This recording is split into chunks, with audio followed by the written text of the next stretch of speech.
Frères et sœurs, bonjour. Nous allons continuer aujourd'hui l'étude systématique de l'épître de Paul aux Colossiens. Et nous arrivons maintenant au chapitre 2 et nous allons essayer de commenter les versets 11 à 23.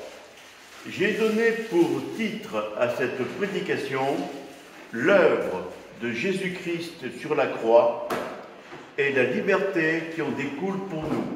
Et vous allez voir que le Saint-Esprit a conduit notre culte ce matin, puisque une partie de ce que je vais expliquer, c'est la victoire de Jésus-Christ.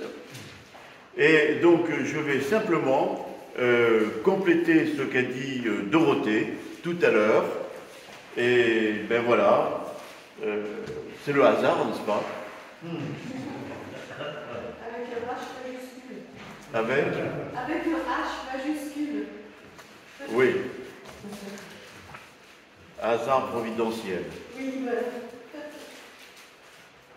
Alors, avant de parler du verset 11, je voudrais qu'on revienne rapidement sur les versets 9 et 10 qui avaient été commentés par Hervé, parce qu'ils vont nous introduire à la suite. Le verset 9, la technique est en retard. Veuillez nous excuser pour l'interruption.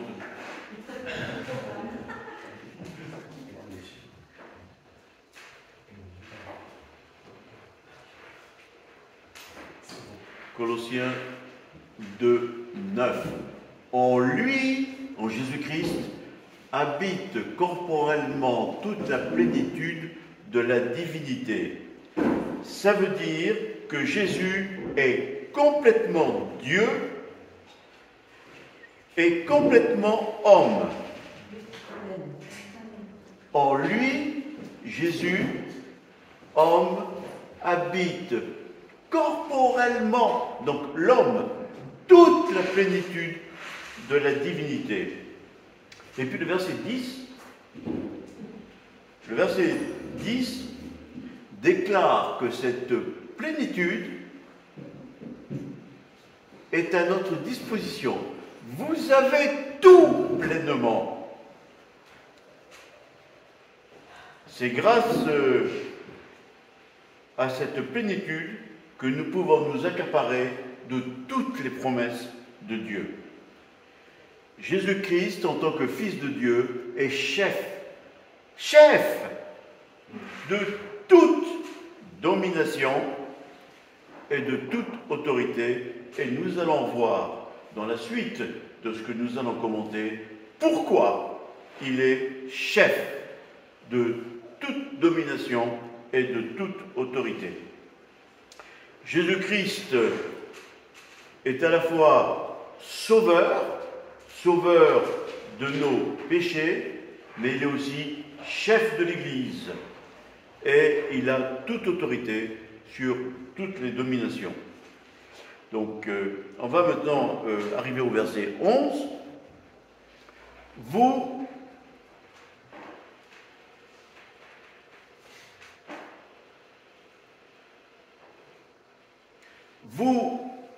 qui... 2, 11.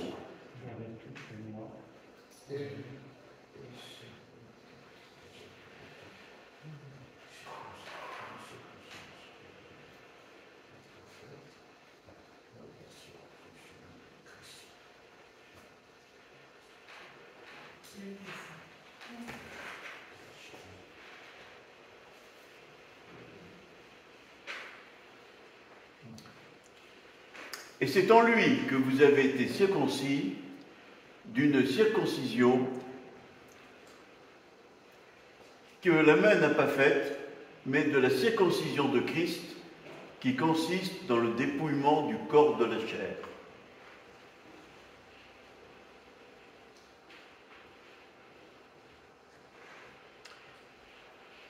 Jésus, qui a toute autorité et à qui nous appartenons,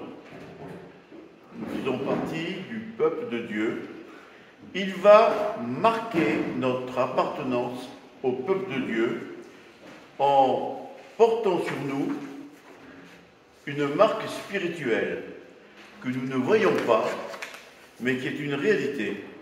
Il nous a circoncis.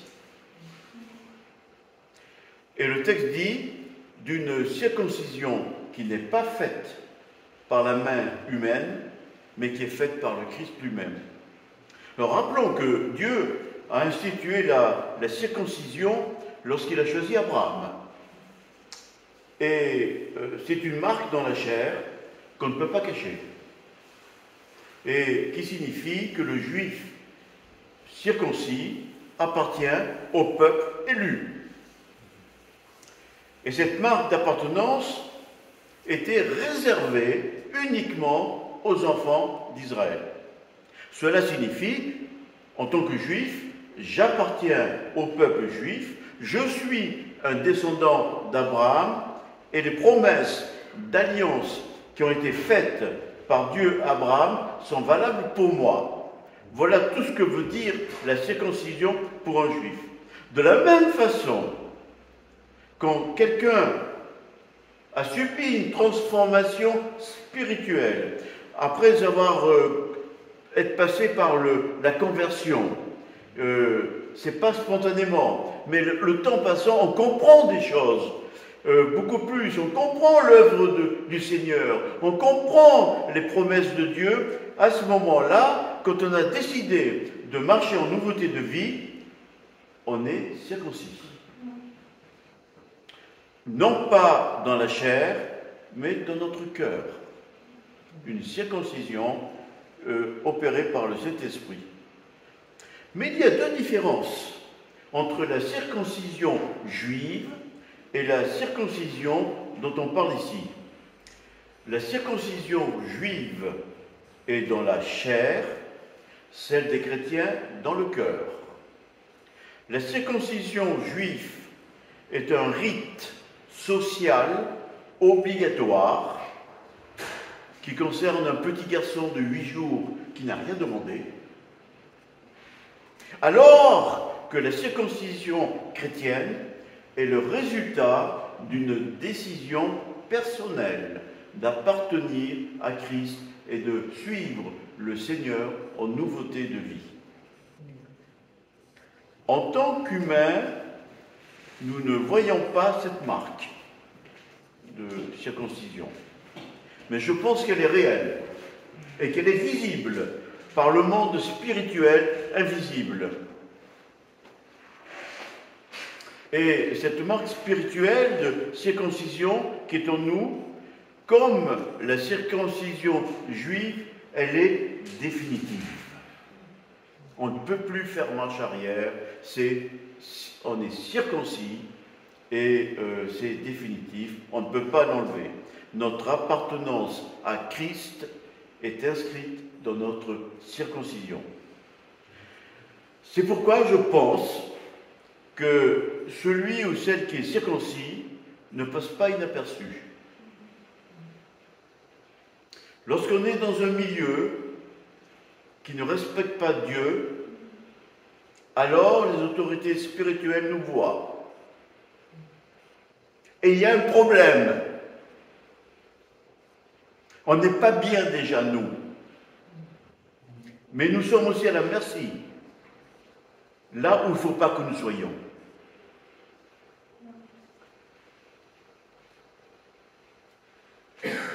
On remarquera le temps, vous avez été circoncis. C'est fait. C'est ce qui s'est passé à la croix. Verset 12.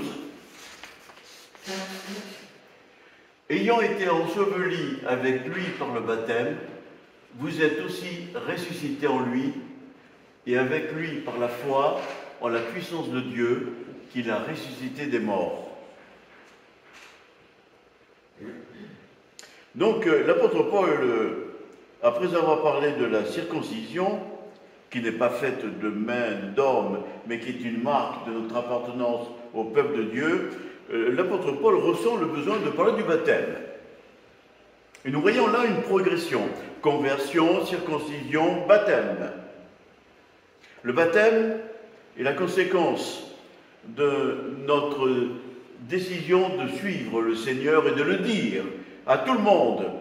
Jusqu'à présent, on était dans notre conversion et dans notre circoncision, nous étions dans une situation de quelque chose que nous vivions personnellement. Maintenant, j'ai tout compris et je veux suivre le Seigneur, alors je veux le dire à tout le monde et je veux m'identifier à Jésus-Christ. Et donc, le baptême est rempli de symboles. Quand on entre dans l'eau et que l'eau nous submerge, on symbolise qu'on est mort. On est mort à notre ancienne vie. Je m'identifie aussi à Jésus-Christ qui est mort. Mais on ne reste pas longtemps sous l'eau. On sort de l'eau et là on dit « je ressuscite » comme Jésus-Christ est ressuscité des morts. J'ai donc par là même, quand je passe par le baptême, je symbolise la mort à mes péchés, à mon ancienne vie, tout cela. Je m'identifie à Jésus-Christ et je sors de l'eau et je dis maintenant je suis ressuscité, comme Jésus a été ressuscité. On passe de la mort à la vie éternelle. Et je le dis dans mon témoignage. Et la résurrection symbolisée nous projette aussi dans l'avenir où nous aurons un jour un autre corps glorieux, un nouveau corps qui sera semblable à celui de Christ.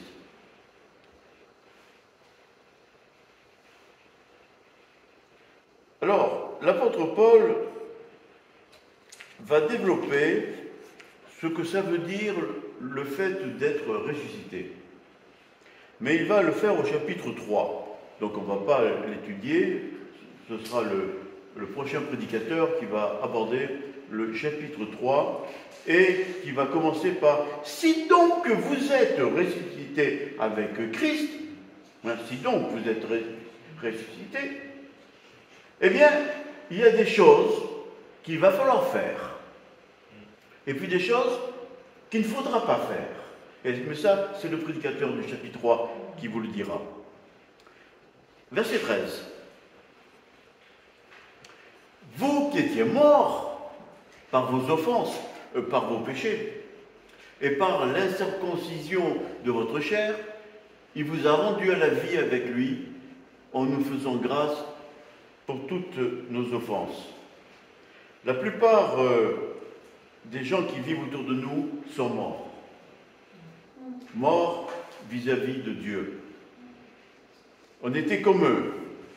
On n'avait pas la marque de la circoncision. Selon les Écritures, la mort physique n'est pas la fin. C'est une séparation. Et la plupart des gens qui nous entourent ont conscience qu'il y a une vie après la mort. La plupart pensent qu'il y a une vie après la mort, mais ils préfèrent ne pas y penser. Ils ont le nez sur le guidon de la vie de tous les jours. Et alors, beaucoup proclament « Mangeons et buvons, car demain nous mourrons ». Et combien de fois nous entendons autour de nous ou à la radio « Faut en profiter de la vie ». Mais ils ne pensent pas qu'à un moment, il y aura des comptes à rendre et que leur vie sera pesée. Paul utilise pour cette partie de ce verset « Vous qui étiez morts ». Mais ça, c'était avant. Vous étiez morts avant. Mais maintenant, au présent, il vous a rendu la vie. Tu étais mort à cause de tes péchés. Tu es passé par la conversion. Maintenant, tu as la vie.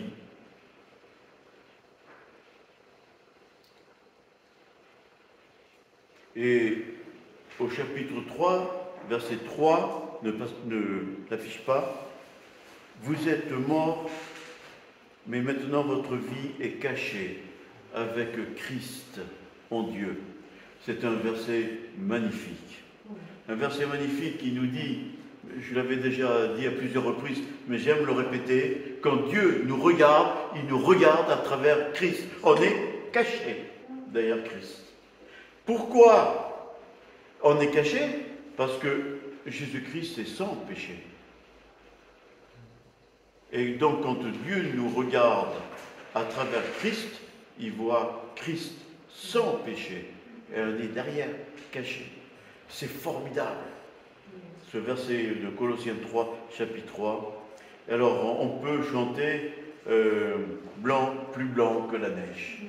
Amen. Verset 14.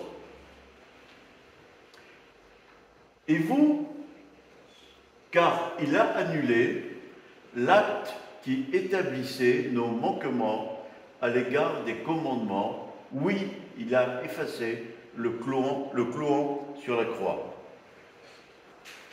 Il a, là il y a écrit il a annulé, mais dans d'autres traductions, il est dit il a effacé. Il a effacé l'acte. Alors, on a trouvé dans des papyrus commerciaux de l'époque romaine des actes. Et on a donc lu ces actes, et c'est un acte juridique qui signifie reconnaissance de dette. Et dans ce verset, il nous est dit qu'il a effacé. T'as changé le mot là? Comment t'as fait? Non, je suis passé sur le second. Ah d'accord, t'as changé de version. Je me disais, ouais. Donc, il a effacé l'acte qui nous condamnait. Il a effacé.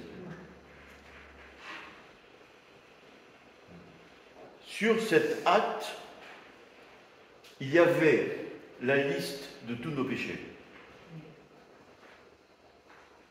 qui nous faisaient honte.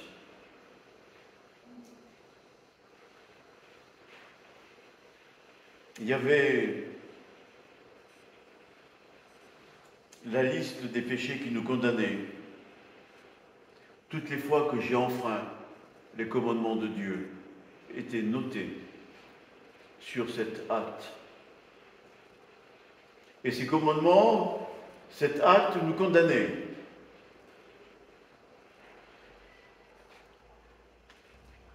Il était impossible d'appliquer les commandements de Dieu qui étaient dans le Pentateuque, dans la loi mosaïque. Et tous ceux qui ont essayé de suivre les commandements de Dieu ne sont pas arrivés totalement. Et quand on n'arrive pas totalement à suivre les commandements de Dieu, alors il faut faire des sacrifices pour avoir le pardon des péchés. Mais il fallait tout le temps faire des sacrifices, et tout le temps. Et là, tout ça s'était marqué sur l'acte. Et nous avons pris conscience que ce n'est pas par nos propres forces que nous pouvions avoir la liberté et avoir le pardon. Au contraire, les commandements de Dieu nous condamnaient. Mais Jésus a pris l'acte qui nous condamnait, il l'a détruit. Vous vous rendez compte? Il y a un papier juridique sur lequel sont portés tous nos péchés, et Jésus a pris cette liste de nos péchés et il l'a détruit en le clouant sur la croix. Quand Paul dit que l'acte est effacé, le mot effacé qui est utilisé en grec, c'est acte juridique exprimé par une ordonnance juridique qui veut dire on n'en parle plus. C'est définitif, il n'y a plus de condamnation, c'est terminé. C'est ce qui fait, c'est tout le sacrifice de Jésus sur la croix. Il est l'agneau qui ôte le péché du monde. Et lorsque on a compris tout cela, frères et sœurs, quand on voit cette liste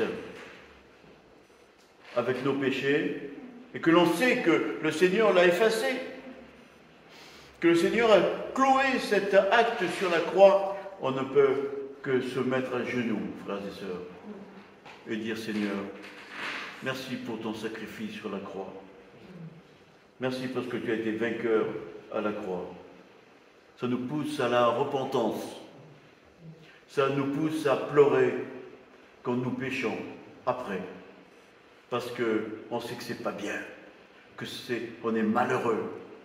Et on veut, Seigneur, te suivre. Et on sait que tu as effacé notre acte qui était là, qui nous condamnait.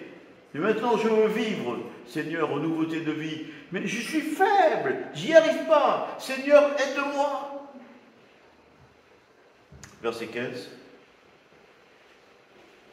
Il a dépouillé les dominations et les autorités et les a livrées publiquement en spectacle en triomphant d'elles par la croix. Alors, lorsqu'on parle de Jésus sur la croix, et on l'a dit ce matin, nous rappelons que Jésus a porté nos péchés. Il a été fait péché.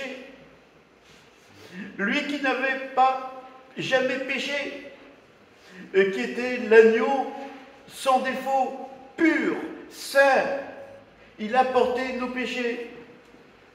Et la conséquence pour Jésus, pendant que les péchés dégringolaient sur lui, c'est qu'il a perdu la communion avec son Père. Son Père trois fois saint, qui ne peut pas être en communion avec une situation de péché. Et c'était le cas de Jésus sur la croix. Et c'est pour ça que cette séparation d'avec le Père lui a fait pousser le cri: mon Dieu, pourquoi m'as-tu abandonné? Mais c'est tout ce que nous avons dit ce matin. Mais en rappelant cette situation de Jésus sur la croix, on oublie qu'il s'est passé autre chose. Et c'est ce que révèle l'apôtre Paul dans ce verset. Il y a eu une bataille. En voyant Jésus sur la croix, le monde des ténèbres, les dominations, les autorités spirituelles se sont réjouies parce que le monde des ténèbres pensait que Jésus, mort à la croix, c'était la fin du Fils de Dieu. Terminé. On a gagné. Alors Jésus était à la croix exposé aux attaques de tous les démons. Les démons se sont déchaînés contre lui. C'est ce qu'on trouve dans un passage écrit 1000 ans avant que ça arrive. Mon Dieu, pourquoi m'as-tu abandonné? Pourquoi t'éloignes-tu sans me secourir? Alors que les démons étaient là autour de lui sur la croix. Ne t'éloigne pas de moi quand la détresse est proche, quand personne ne vient à mon secours. De nombreux taureaux sont autour de moi, des taureaux de Basan m'encerclent. Ils ouvrent leur gueule contre moi, pareil au lion qui déchire et rugit. Mes forces s'en vont comme l'eau qui s'écoule, et tous mes os se disloquent. Mon cœur est comme de la cire, il se liquéfie au fond de moi. Ma force se dessèche comme l'argile, et ma langue s'attache à mon palais. Tu me réduis à la poussière de la mort. Oui, des chiens m'environnent. Une bande de scélérats rôde autour de moi. Ils ont percé mes mains et mes pieds. Je pourrais compter tous mes os. Eux, ils observent, ils me regardent, ils se partagent mes vêtements, ils tirent au sort mon habit. Mais toi, Éternel, ne t'éloigne pas. Toi qui es ma force, viens vite à mon secours. Protège mon âme contre l'épée, ma vie contre le pouvoir des chiens. Sauve-moi de la gueule du lion et des cornes du buffle. Psaume chapitre 22. 1000 ans avant que ça arrive. Et là, nous voyons ce qui s'est passé sur la croix. C'est Jésus, là, qui parle, à travers le roi David.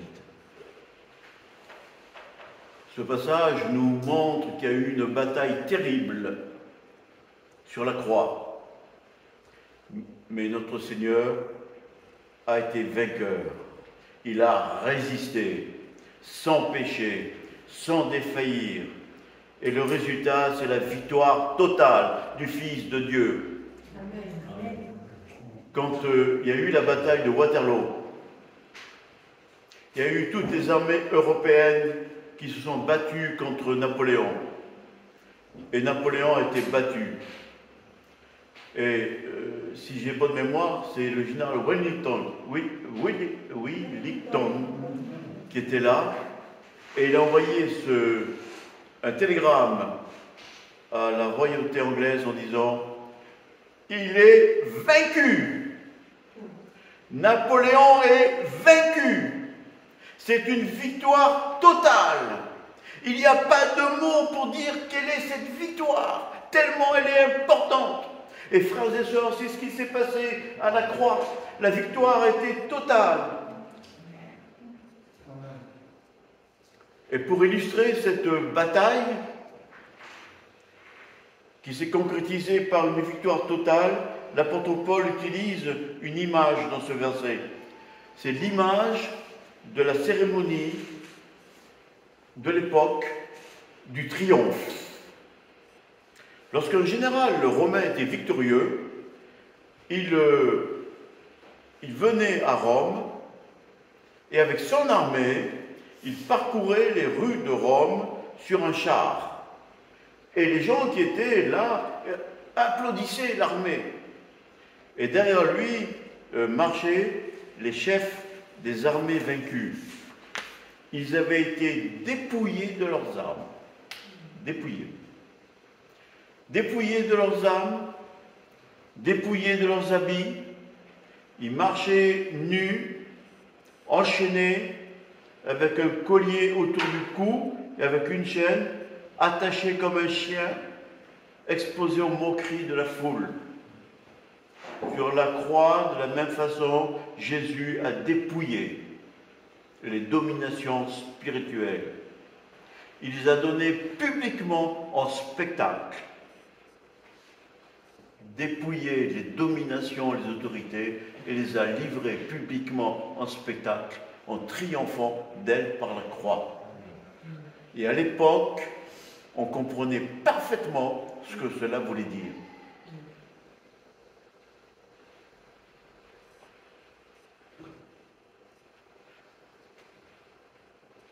Les puissances démoniaques qui croyaient faire périr Jésus sur la croix ont échoué. La croix, symbole de destruction, symbole de mort, symbole de honte, cette croix est devenue symbole de victoire, symbole de triomphe. Les démons ont vu que l'acte qui nous condamnait avait été effacé, cloué sur la croix. Et il n'y a plus d'acte d'accusation pour les croyants. Les puissances mauvaises, le diable, n'ont plus de prise sur les rachetés, parce que l'acte n'existe plus. C'est une victoire totale de Jésus-Christ. Nous sommes libérés. Nous sommes graciés. Et on peut maintenant s'écrier. Qui nous séparera de l'amour de Christ? Serait-ce la détresse? Serait-ce l'angoisse? La persécution? Même la faim? Le dénuement? Le danger? L'épée? Nous sommes sous le contrôle de Dieu. En effet, j'ai l'assurance que ni la mort, ni la vie, ni les anges, ni les dominations, ni le présent, ni l'avenir, ni les puissances, ni la hauteur, ni la profondeur, ni aucune autre créature ne pourra nous séparer de l'amour de Dieu manifesté en Jésus-Christ notre Seigneur. Ce qui s'est passé sur la croix, c'est non seulement le pardon des péchés, mais c'est aussi le fait que le Seigneur maintenant nous accompagne et nous protège de tout mal. Verset 16. Que personne donc, quand on lit les épîtres de Paul, il y a un petit mot toujours très important, c'est donc. Si vous avez compris tout ce que je viens d'expliquer, si vous avez compris, donc, alors, vous devez raisonner autrement. Il y a des choses que vous devez rejeter. En effet, la victoire de Jésus-Christ sur la croix doit vous libérer de toutes les exigences rituelles que vous deviez continuer à vivre compte tenu de ce que demande la loi mosaïque. Parce que chez les Colossiens, il y avait des prédicateurs qui enseignaient qu'il fallait continuer à observer les commandements de la loi de Moïse. Il fallait observer, faire attention aux aliments impurs, l'observation des jours, de fêtes et de Shabbat. Alors il va faire une liste. Alors c'est ce qu'on va lire. Versets 16 à 23.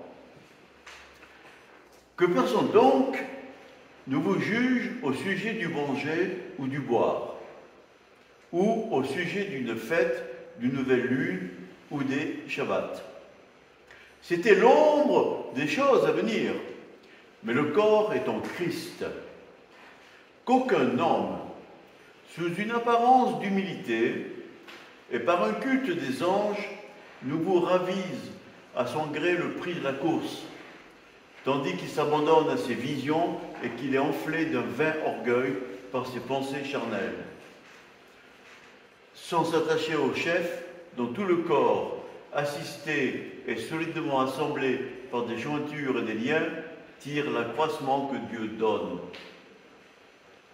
Si vous êtes mort avec Christ, au rudiment du monde, pourquoi, comme si vous viviez dans le monde, vous impose-t-on ces préceptes ? Ne prends pas, ne goûte pas, ne touche pas.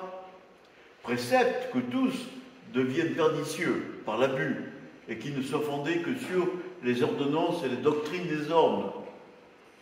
Ils ont, en la vérité, une apparence de sagesse et ce qu'ils indiquent, un culte volontaire d'humilité et le mépris du corps, mais ils sont sans aucun mérite et contribuent à la satisfaction de la chair.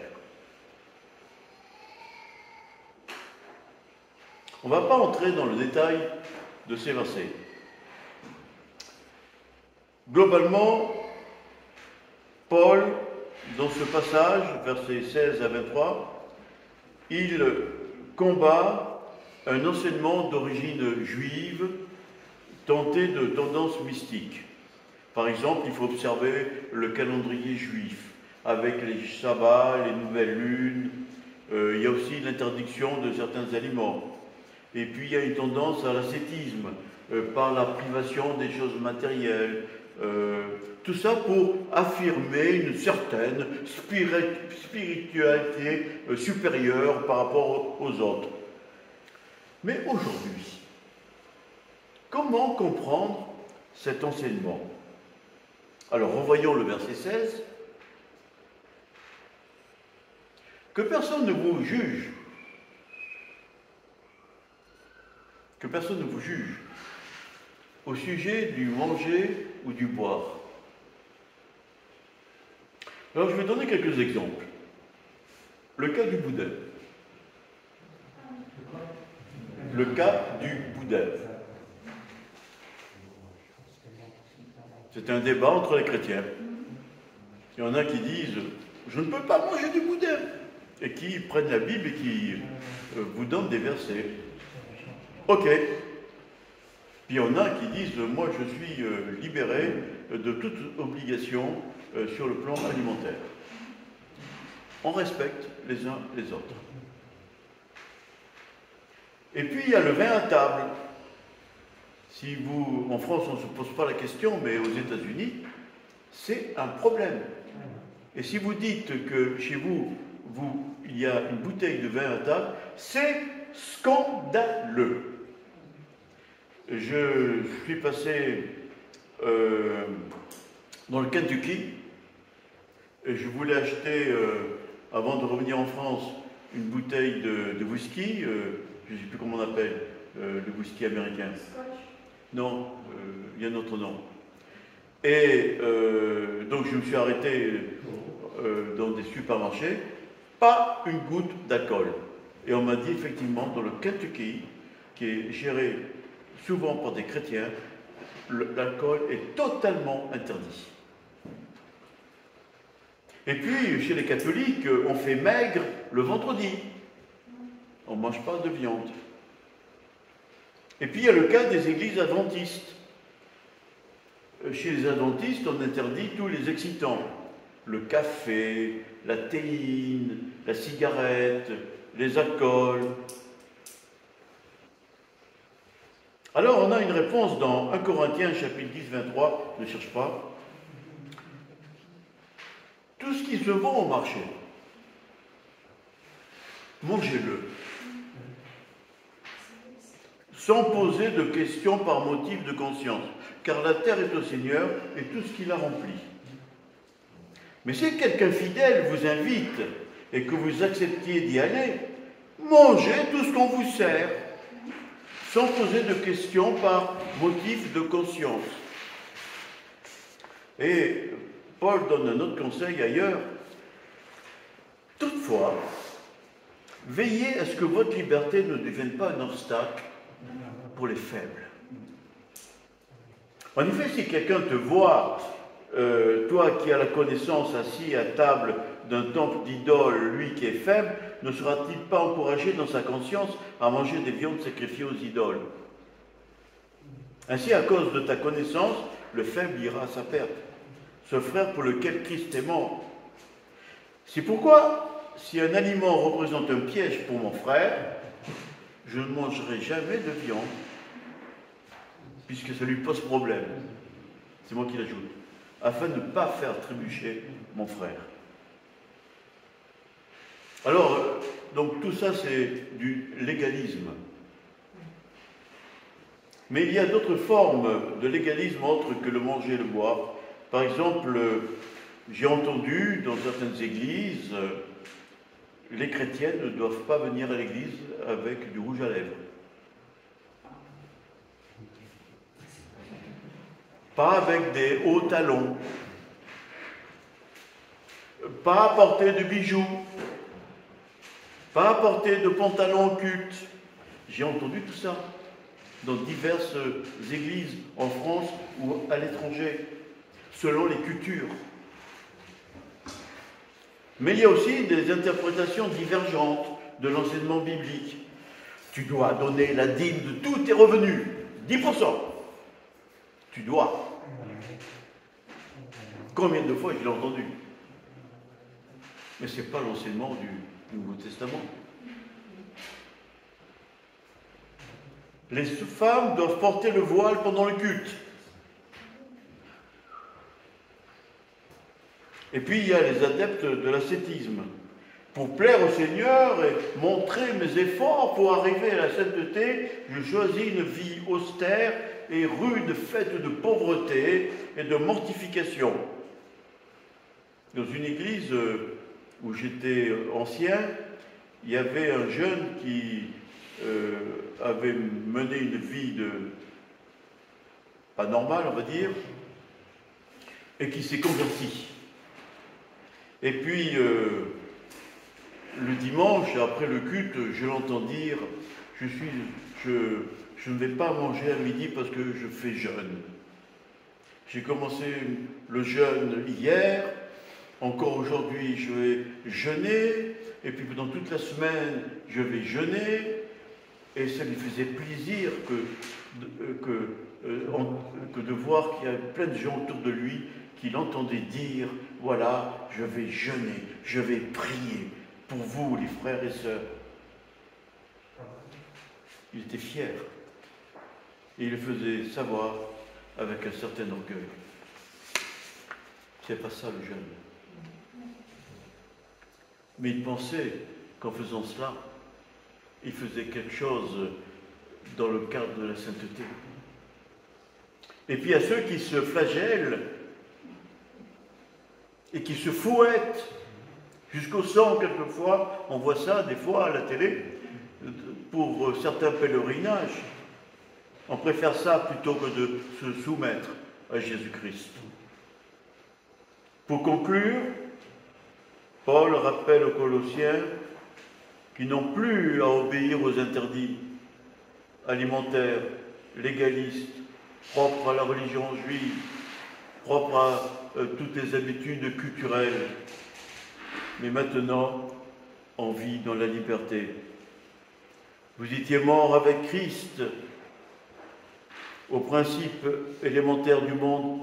Pourquoi, comme si vous viviez dans le monde, vous imposant des préceptes, ne prends pas, ne goûte pas, ne touche pas, préceptes qui tous deviennent pernicieux par l'abus et qui ne sont fondés que sur des ordonnances humaines ou des doctrines humaines. Ils ont en vérité une apparence de sagesse, parce qu'ils indiquent un culte volontaire d'humilité, de mépris du corps, mais cela est sans valeur réelle. Et ça ne sert qu'à satisfaire la chair.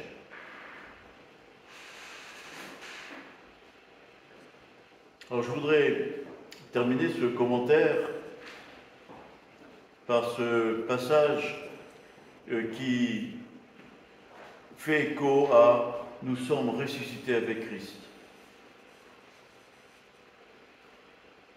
Dieu qui est riche en miséricorde, à cause du grand amour dont il nous a aimés, nous qui étions morts par nos péchés, il nous a rendus à la vie avec Christ. C'est par grâce que nous sommes sauvés. Il nous a ressuscités ensemble. Il nous a fait asseoir ensemble dans les lieux célestes en Jésus-Christ. Et c'est ce que je veux voir, afin de montrer dans les siècles à venir l'infinie richesse de sa grâce par sa bonté envers nous. C'est par la grâce que nous sommes sauvés, par le moyen de la foi, et cela ne vient pas de vous, c'est le don de Dieu. Amen. Amen. Que le Seigneur nous accompagne cette semaine dans notre quotidien, qui nous aide chaque jour face aux difficultés, dans les choix de notre vie. Que nous ayons toujours à l'esprit l'œuvre de Jésus-Christ sur la croix, avec tellement de conséquences dans notre vie. Il nous a rendus à la vie, il nous a donné la liberté, qu'on n'aille pas ailleurs. Amen. Amen.